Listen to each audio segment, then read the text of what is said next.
जाणारे जणू काही टाइम मशीन त्यांनी या सिनेमातून आणलेला आहे.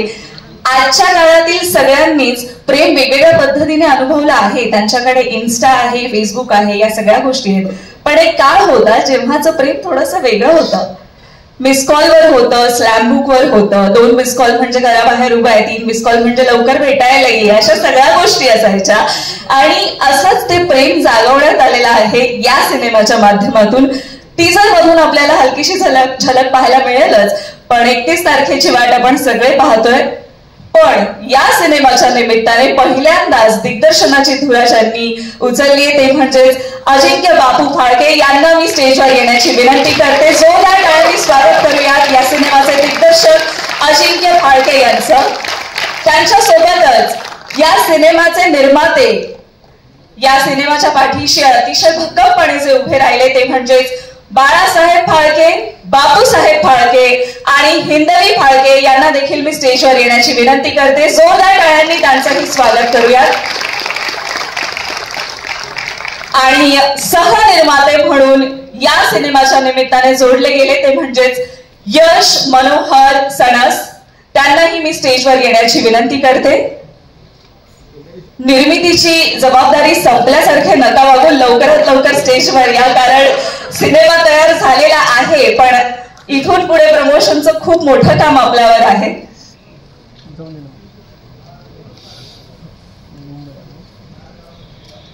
यश मनोहर सणस आणि तुमच्यासोबत मला मनोहर सणस आणि वैशाली सणस यांनाही इथे येण्याची मी विनंती करते. त्यांनी देखील स्टेजवर यावं.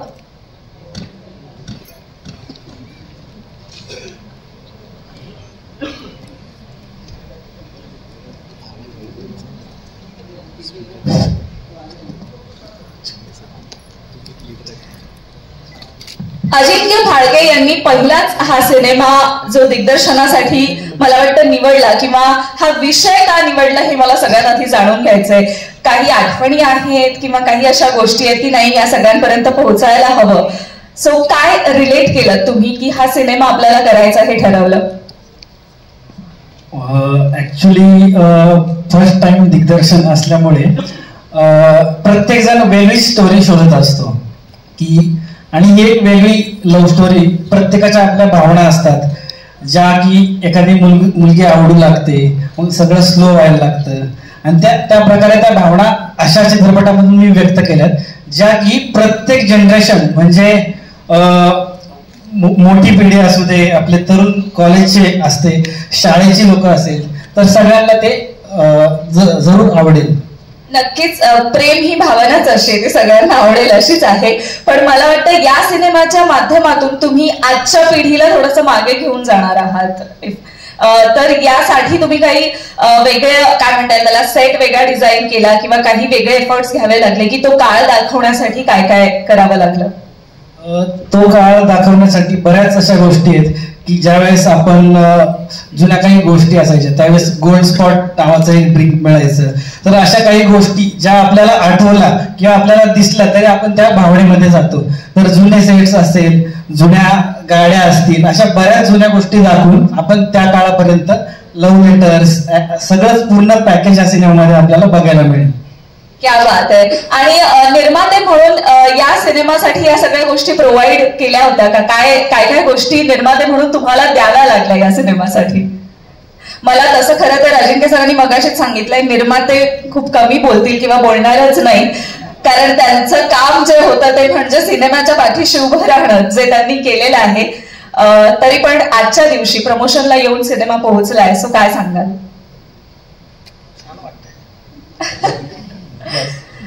बस खूप खूप शुभेच्छा तुम्हा सगळ्यांना. प्रतिसाद मिळावा एवढाच.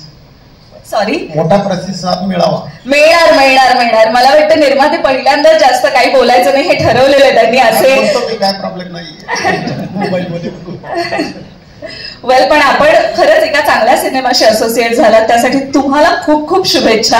आणि हा प्रवास तुमचाही इथून पुढे सुरू राहू दे आणि अशाच छान छान सिनेमांना घेऊन तुम्ही आम्हा सगळ्यांना भेटावं ही इच्छा आणि हीच शुभेच्छा. यश, छान वाटलं पहिल्यांदा सिनेमा करताना अजिंक्य बरोबर. सगळ्या टीमचे खूप खूप आभार. थँक्यू सगळ्या आलात. Thank you so much.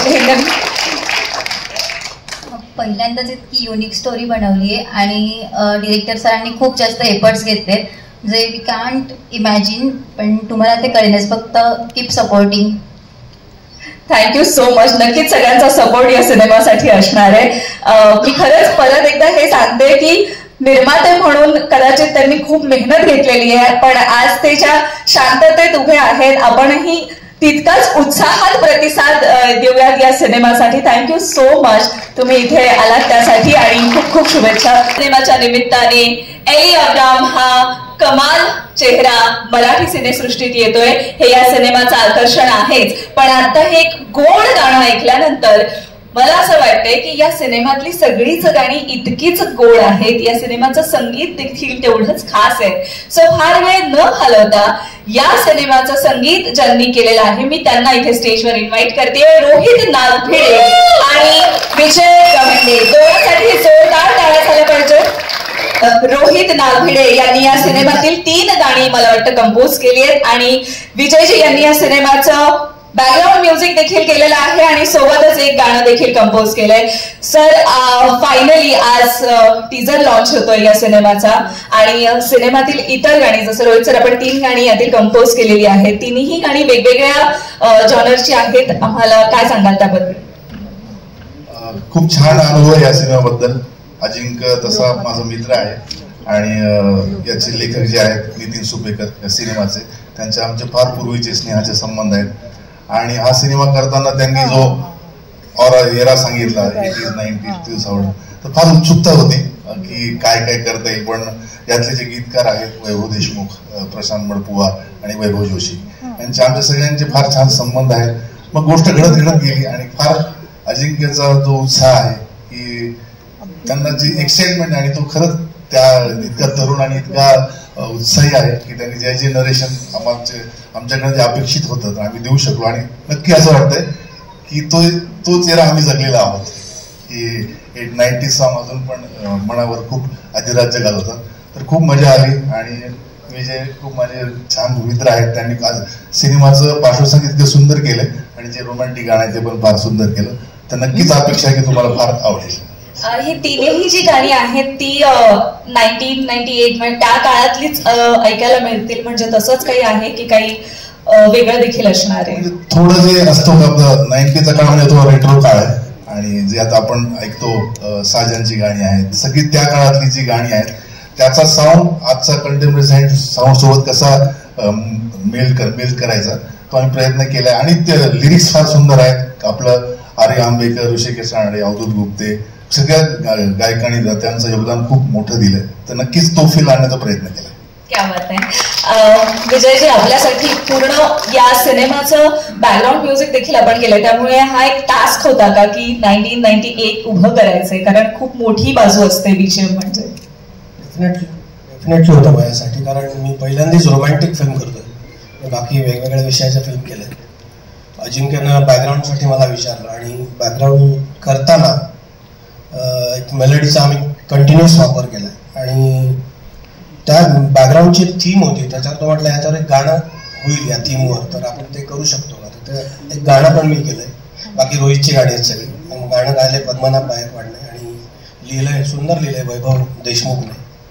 तर असा एक कलरफुल आणि एवढी कलरफुल फिल्म आहे आणि त्याला ते बॅकग्राऊंड स्कोअर आणि त्याचं आहे ना ते एक व्हिज्युअल ट्रीट मिळेल लोकांना ही फिल्म बघताना. क्या बात आहे. रोहित सर, तुम्ही आता म्हणालात की अशी एक 1998 ची फिल्म आली आणि मग आपण पण तोच काळ जगलेलो आहोत असं एक वाटतं, तर या सिनेमातील गाणी तयार करताना, कंपोज करताना काही तुमच्या आठवणी जाग्या झाल्या का? हो, नक्कीच. कारण की आपण काय असतं की आता ज्या वयात आपण एक 12वीला असतो त्या 90s मध्ये असतो, तर आपण ज्या पद्धतीने एखाद्या पहिलं जे प्रेम असतं, आकर्षण असतं, तर आपल्याला फक्त बोलणं, तिचं त्याच्या ट्युशनच्या खाली थांबणं, ते नक्कीच अनुभव असतात. पण मला काय सांगते की आपल्याला संगीत करता येतं, तो अनुभव आपण म्युझिकली एक्सप्रेस करू शकतो आणि तो साधण्याचा प्रयत्न केला. नक्कीच खूप आठवणी जागा झाल्या असं म्हणूयात. मग रोहित सरांनी जी गाणी कंपोज केलेली आहे ती बहुतेक डेडिकेट करूयात आपण ट्युशन खाली थांबलेलो होतो तेव्हासाठी. सो नक्कीच तुमच्या भावना पोहोचतीलच, ज्यांच्यापर्यंत पोहोचायला हव्या आणि आमच्यापर्यंतही. यासोबतच आता त्यांनी उल्लेख केला ते म्हणजे या सिनेमाचे लेखक नितीन सुपेकर यांच्यासाठी जोरदार टाळ्या झाला पाहिजे. मला असं फार वाटतं या सिनेमाशी जोडल्या गेलेला प्रत्येक जण काही ना काही गोष्टी आठवतोय किंवा कोणाला ना कोणाला तरी काही ना काही डेडिकेट यातून करावंसं त्यांना वाटत असेलच. नितीन सर, खूप खूप शुभेच्छा. आज तो दिवस येऊन ठेपलाय ज्या दिवशी आपल्या सिनेमाचं टीजर लॉन्च होणार आहे. सो काय फिलिंग आहे? फारच छान वाटलं नव्हतं. एका पेजवरती एक कथा लिहिली होती, एक अनुभव आठवत होता शाळेत जगलेला, आणि त्याच्यावरती ती कथा सुरू झाली होती. पण ती कथा मला तोकडी वाटत होती बाकीच्या पात्रांमुळे. मला असं वाटत होतं की मी त्या एज मधल्या एका एराला घेऊन जर मी जातोय तर त्याच एरामध्ये अजून पण काही एजचे लोक होते की जे ते जगत होते. म्हणजे ते मुख्य पात्र त्याचं ज्याच्यावर टायटल रोल आहे त्याच्या वडिलांचं त्या भावाचं, म्हणजे प्रत्येक एज मधलं प्रेम कसं होतं त्या काळामध्ये, आणि ते प्रेम कसं पुढे सरकत गेलं आणि त्यातून काय घटना घडू शकतात, काय मजा आणू शकतो. आणि ते एका एज पुरतच मर्यादित राहायचंच नव्हतं आम्हाला, की ते 50च्या एज पासून किंवा 85च्या एज पासून ते खाली 10-12 वर्षाच्या मुलापर्यंत सर्वांचंच प्रेमचे कलर्स कसे असू शकतात, कशा अपेक्षा असतात, त्यातलं काय काय घडू शकतं, काय गमती जमती होऊ शकतात. त्यामुळेच हलकी फुलकी एक रोमॅन्टिक लव्ह स्टोरी बरोबर त्याचे काही आम्ही अर्थ काढत गेलो त्यातनं. सो असा तो प्रवास होता जनरली. मजा आली खास लिहिताना. असं काही झालं की दिग्दर्शकाने, मला वाटलं बोला, दिग्दर्शकाने तुम्ही बसून ज्यावेळेला की अरे आता हा सीन असा नको, हे असं हवंय, अशा काही गोष्टी घडल्या पूर्ण? तसा एकदम चुजी मुलगा आहे आणि प्रथम दिग्दर्शन असल्यामुळे त्याला अपेक्षा फार होत्या. म्हणजे काही इमॅजिनेशन पण असतात कधी कधी, ते शूटच्या पॉईंट ऑफ व्ह्यू बरोबर आहे की नाही बरोबर आहे तो नंतरचा पार्ट होता. पण तुझे जगायचा प्रयत्न करत होता ते फार ऑनेस्टली होतं. म्हणजे तो प्रिसाईज होतं की मला असं करूयाच सर आपण. तर मग आम्ही काही पात्र उडवून टाकले त्यातली, काही जागा कमी केल्या आम्ही त्यातल्या, आणि जेवढं मोजकं पाहिजे होतं ते मोजकं ठेवत गेलो आम्ही. आणि गमतीशीर जे पात्र सिलेक्ट केले, जे कलाकार त्यांनी आणले त्या पिक्चरमध्ये बोलून, म्हणजे माझे सगळेच त्यातले आवडते कलाकार आहेत. त्यांनी याच्यात काम केलेले आणि त्या पद्धतीने संगीत डिझाईन झाले या पिक्चरसाठीचं. संगीत पण अप्रतिम डिझाईन झालेलं आहे. बीजीएम पण आता जस्ट मी ऐकून आलो. आणि याचं पुन्हा सिनेमाचं विजय बरोबर मी काम करतो, हे रोहित खूप जुना मित्र आहे. सगळी मित्रांची फिल्म आहे असं मला माझ्यासाठी वाटतं. माझे म्हणजे डीओपी असू द्या, एडिटर्स असू द्या, सगळे मित्रांची फिल्म आहे आणि सगळ्यांनी आपला 100% आपल्या सिनेमामध्ये दिलेलं आहे. मला वाटतं खूप दिवसानंतर मला एक असा व्हिज्युअल ट्रीट म्हणतो ना ज्याला आपण, कलरफुल सिनेमा. जितकं पोस्टर आहे तितकंच सिनेमा तुम्हाला कलरफुल दिसेल एकदम. कुठंच तरी कंजूसपणा केलेला नाही. प्रोड्युसर थँक्स, तुम्हाला सगळ्यांचे आभार आम्ही मानतो की इतका सुंदर सिनेमा बनवायला तुम्ही पैसा लावला, पेशन्स लावले आणि फार कमाल सिनेमा प्रेक्षकांसाठी तयार झालेला आहे. त्यामुळे व्हिज्युअल ट्रीट तर 100% आहे, म्युझिक ट्रीट 100% आहे. बाकी माझी कथा आणि संवाद किती मजा आणते ते बघूयात, म्हणजे प्रेक्षक सांगतील ते मला तसं वाटते. पण या सर्वांचंच काम इतकं अप्रतिम झालंय. तुम्ही आता व्हिज्युअल्स बघायला मिळतीलच ना, मला वाटतं आपल्याला झलक पाहायला मिळणार आहे. पण लेखक म्हणून ज्या वेळेला तुम्ही पेपरवर काही ना काही लिहित होता त्यावेळेला जुन्या काही स्लॅम बुक उघडून बघावा लागला का? माझाच अनुभव आहे. अनुभव काय उघडायचं म्हटलं त्याप्रमाणे प्रत्येकाशी कनेक्ट होणारा हा विषय आहेच आणि मला वाटतं सिनेमातील प्रत्येक जणच रिलेट करत असेल. 100%. मी शाळेत जे अनुभवलं ते त्यातलं 90% आणलेलं आहे याच्यामध्ये.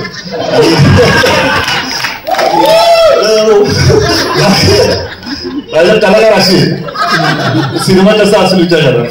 100% कलाकारांना आता कळलं असणार आहे की आम्ही जे जगलोय पडद्यावर ते कुणाचं आहे आणि काय काय आम्हाला करायला मिळालंय. खूप खूप शुभेच्छा.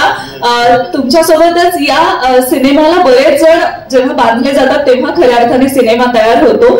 तर आणखी सिनेमातील काही खास घटक आहेत त्यांना मी इथे इन्व्हाइट करणार आहे. या सिनेमाचे डीओपी ते म्हणजे योगेश कोळी.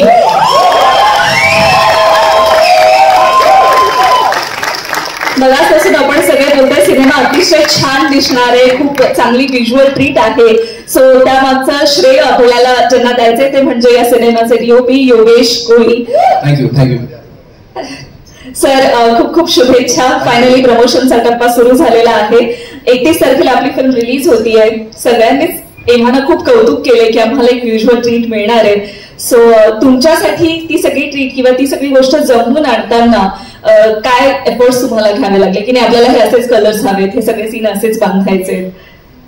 खरं ह्याच्यामागे जास्त कष्ट आहे ते अजिंक्यचं. कारण का ऑलमोस्ट 2 वर्ष गेली ह्या फिल्ममध्ये. ऑलमोस्ट 2 वर्ष ह्या फिल्ममध्ये गेली. त्याच्यामध्ये त्याचा ऍक्सिडेंट झाला, मध्ये परत 3-4 महिने फिल्म थांबली आणि जे दोन वर्षानंतर जे फिल्म घडलेले आहे ते खरंच अगदी उत्तम आहे. मला पहिल्यांदा टेन्शन असं होतं की बाबा अजिंक्य पहिल्यांदा फिल्म करतोय आणि म्हणजे की हा ऍक्टरना तो कन्वे करू शकेल का किंवा मला कन्वे करू शकेल का. खरं सांगायचं तर ह्यामध्ये ऍक्टर पण आणि बाकी टीम पण एवढी चांगली होती की बाबा फिल्म जमून गेली आणि अगदी सहजपणे जमून गेली. पण तुम्हाला स्वतःला शूट करताना इतर गोष्टी जसं की हे असं नकोय, हे असं हवंय, ह्या काही डिमांड्स होत्या का? किंवा अजिंक्य सर यांनीच तुम्हाला काही सांगितलं की नाही हे आपल्याला असंच घडवून आणायचंय? कारण एरा कम्प्लिटली वेगळा तुम्ही दाखवणार आहात, आत्ताच नाहीये हे सगळं. उलट अजिंक्यनं मला एक लुक सांगितलं होतं की बाबा आपण 2090 to 2000 ह्या दरम्यानची आपण फिल्म करतोय. तर त्यानं माझ्यापेक्षा जास्त आमचे आर्ट डिरेक्टर जे आहेत योगेश इंगळे त्यांच्याकडनं जास्त काम करून घेतलं. आणि मला वाटतं की म्हणजे आर्ट डिरेक्टर किंवा डिरेक्टर म्हणून त्यांनी 90% काम केलेलं आणि फक्त 10% मला जेवढे मिळालेलं ते जास्त व्हिज्युअली अपिलिंग त्याच्यामुळे झालेलं आहे. क्या बात आहे. So art director Yogesh Ingale यांच्यासाठी देखील जोरदार टाळ्या झाल्या पाहिजेत. आलेले आहेत योगेश, अजून कुठला तरी सेट डिझाईन करत असतील आय थिंक. ही खरं तर हीच मोठी आणि जमेची बाजू असते ज्या वेळेला तुम्हाला माहित असतं की तुमच्या टीम मधील सगळेजण 100% देतात, त्यामुळे आपलं काम 10%च आहे. 10% हे म्हणणं देखील खूप मोठी गोष्ट आहे. सो खूप खूप शुभेच्छा. आणि यानंतर या सिनेमातील सगळ्यात महत्वाचा घटक ते म्हणजे सिनेमाचे एडिटर नितेश राठोड यांना मी इथे येण्याची विनंती करते. सगळ्यात महत्वाचा घटक म्हणजे खूप गोष्टी उडवत असतात ही लोक आणि पुन्हा नव्याने पण शूट कराव्या लागतात. सो नितेश राठोड, काय गोष्टी उडवल्या आणि काय नवीन शूट करायला लावल्या आपण हे आम्हाला ऐकायचंय. खूप काही शूट आम्ही खूप उडवलंय. अजिंक्य त्याची पहिली फिल्म होती. जेव्हा मी फर्स्ट टाइम स्टार्ट केलं तर मला वाटलं आता पहिली फिल्म आहे तर सो असेल, डिरेक्टरला जास्त काही माहिती नसेल, पण तो इतका प्रिसाइज आहे आणि इतका मेटिक्युलसली सगळ्या गोष्टी डिझाईन करतो आणि तो ठाम असतो की मला हे असंच हवंय. बऱ्याच ठिकाणी आमचं असं झालं की मला ह्याच्यात मजा येत नाही, आपलं काहीतरी चुकतंय ह्यामध्ये. तेव्हा अजिंक्यने पण काय केलंय की मला हे आवडत नाहीये, आपण हे उडवूयात, आपण शूट करूयात, परत थोडा ब्रेक घेऊयात, थोडंसं अजून लिखाण करूयात आणि परत शूट करूयात. आम्ही असं भरपूर केलं आणि फिल्म त्यामुळे इतकी सुपर झाली आता की आता ती फिल्म नाही कोणी अजून ब्रेक नाही करू शकत. क्या बात है.